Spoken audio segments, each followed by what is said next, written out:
Леле! Който си обича работата, работи и през нощта. Няма ли да спираш вече? Почивка малко. Ще спирам, мама. Трябва да измажем туалетната табе.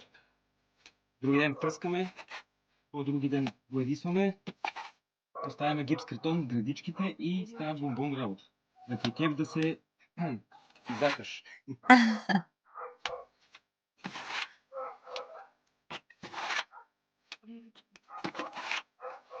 Ей, почти като майстори.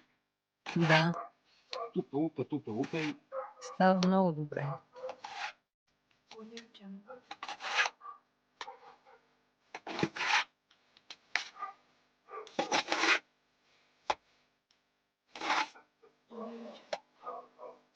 Обаче много пръска и се пази